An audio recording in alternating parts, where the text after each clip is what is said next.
Corona and Modelo Especial's parent company, Constellation Brands, has apparently caved to conservative pressure. The company ditched its diversity, equity, and inclusion DEI programs after activist Robby Starbuck says he exposed it. Starbuck said he confronted Constellation over dismantling the so-called woke initiatives. After Starbucks' efforts, Constellation is set to end participation in surveys for LGBTQ advocacy group, the Human Rights Campaign, and end lobbying efforts that are not core to its business. This is the latest in President Trump's goal to root out DEI from American companies and institutions. Joining us now to discuss is Robby Starbuck, the other anti-DEI Robby, who says he's behind the elimination of DEI in dozens of companies. Currently, he's a filmmaker and visiting fellow at the Heritage Foundation. Welcome to Rising. Thanks for having me. I appreciate it. What is the nature, the characteristics of these DEI programs? Because sometimes that can be a vague description. What precisely are these companies doing that you think is worth conservatives objecting to? Well, I think they're best described as a Trojan horse for left-wing policy because it is different with each company, but the one consistent theme is that it's being used as a vessel to advance left-wing policy, right? And so DEI can take on many forms. And what's sort of sick about it is, you know, there's these little things we can all agree on, right? That they then use as cover for protecting DEI and all the crazy stuff inside of it. For instance, like if there's a program that helps youth who are disabled, they'll say, well, if you get rid of DEI, you're getting rid of this. But the reality of it is things that we can all agree were good existed before DEI and are now being used as cover, as a shield, if you will, to protect the crazy stuff within DEI. So what they've done, you know, essentially at a company like Constellation is you had them adopting the terminology of the far left, you know, things like calling us Latinx. You know, as a Latino myself, it's just ludicrous. You know, I don't know another Latino, I'm literally not even one who uses that term, okay? And in polling, even from far left pollsters, they admit that well over 90% of Latinos do not use that term. So when you adopt that type of thing, it shows that you're adherent to the ideology that it came from, right? And that's the very extreme far left. And then you've got them working with organizations like the HRC, right? And that's been across the board in most of the Fortune 500. And the HRC itself has worked to advance left-wing policy consistently. And not only that, in this last election, they could not have been more partisan. They attacked President Trump on almost every platform every day. They attacked Republicans, again, almost every day. Any conservative out there, they went after them. And so it made it very clear, if you're aligning yourself with this organization, you're aligning yourself with the very far left, not just in policy, but in the rhetoric that they're spinning out each day. And so, you know, it goes down the list from racial hiring preferences, where essentially white workers, and in some cases, Asian males as well, are being discriminated against. And you've got the diversity supplier programs where you're seeing preferential treatment for diverse suppliers, but not everybody, right? And so our inherent argument is that we should get back to what makes America great, which is merit, treating everybody equally and looking for the best of the best, no matter what their race is, what their background is. Do you think that America has historically treated everybody equally? You know, I don't think it matters, to be perfectly honest. You don't think it matters? Nobody here right now. No, I don't. I don't think anybody. Listen, if I wanted to. You don't think the history of racial discrimination in the United States matters? I think that I come from a family where I could spin a victim narrative if I wanted to. My mom, I could say, oh, she was this penniless refugee and didn't speak English, and she had all these chips stacked against her. And me, as a son of, you know, a refugee family, I had everything stacked against me too, and I just was going to have too hard of a time to succeed. Instead, I grew up with my great-grandfather, who was like my father figure, telling me every day how lucky I was to be an American, that I had every opportunity to succeed and that failure was a choice. If I failed, it was going to be on me.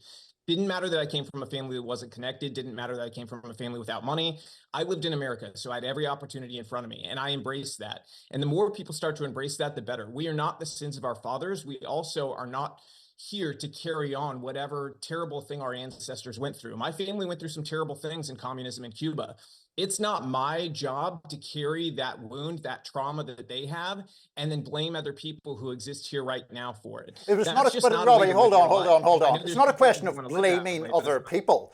The point is, the fact that individuals from a group can be successful does not disqualify or delegitimize the fact that that group has faced discrimination. And if we acknowledge, as I think any fair-minded person has to do, that certain groups in the United States face discrimination, then the question becomes, how is that to be redressed? No? So tell me, how am I being held back as a Latino, as a minority male in America? How am I being held back? How do I have more or less advantages than Robby over there on your set? Well, I was primarily referring to black Americans who've obviously suffered enormously as a consequence of slavery, the legacies of slavery, less family wealth, lower levels of educational attainment that are partly built in lower income areas, all of that. Are less able, do you believe black folks in America are less able to earn their position in the workplace in corporate America? Do you believe that? No, I certainly do not. But I also think that this country has been dominated for many decades, if not centuries, by a predominantly white culture, which has given basic advantages within that system to other white people.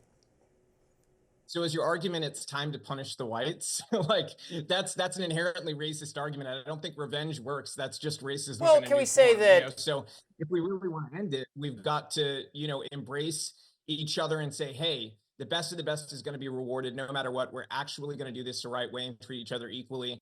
Or we can do revenge, which I think is unhealthy for everybody. But essentially the argument you're making is, well, their ancestors went through some bad things, so white people right now should go through some bad things too, and we should have racial discrimination in the other direction. That's just ridiculous. Well, I'm certainly not in favor of that. I think you can say that there was, you can concede that there was significant racial discrimination, but say that the policy should now be a policy of utter and absolute race neutrality and meritocracy, and in fact that policies that are not race neutral are, as you mentioned earlier, going to end up discriminating against, for instance, other minorities, Asian people, while still saying that the country was far from perfect throughout its history. But I mean, that's the attitude I would take. I don't know if that's the attitude you would take. What do you make about? I address this aspect of it.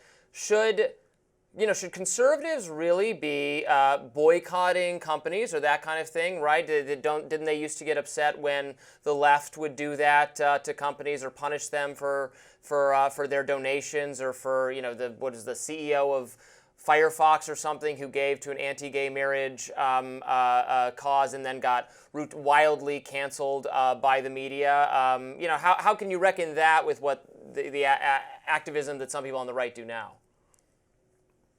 Yeah, we can be Puritans or we can win. I prefer to win. And, I think aside from that, if you look at this in a fundamental basis, what we're doing is the free market. We're engaging in the free market. And I think there's been a disconnect for a long time, at least over the last 8 years, where consumers were unaware of what the companies were actually doing. And forward-facing marketing did not match up with what was being done behind the scenes. So you could spend your money at a store you thought was totally conservative or maybe neutral, and then find out, now when we hold a mirror up to that company, that they're actually quite radical and they're giving a lot of your money that you're giving to them every week to these causes that you're diametrically opposed to. So we're just telling the consumer what's going on, and then we put it in the hands of the consumer. And I think consumers have decided they're going to use their wallets as a weapon. And I think that's a beautiful thing, because that is the free market. I think what the right has criticized rightfully is when people or institutions with more power go after institutions or individuals who have less power, right? And so when you've got like a large entity like the government going and trying to censor people, that's a wholly different,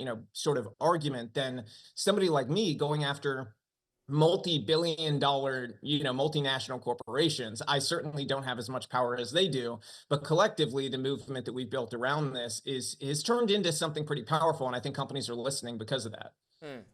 Robby Starbuck, thank you so much for joining us on Rising today. We appreciate you sparring with us. Absolutely. Coming up next, how much was really concealed with respect to COVID's origins? A question we come back to time and time again.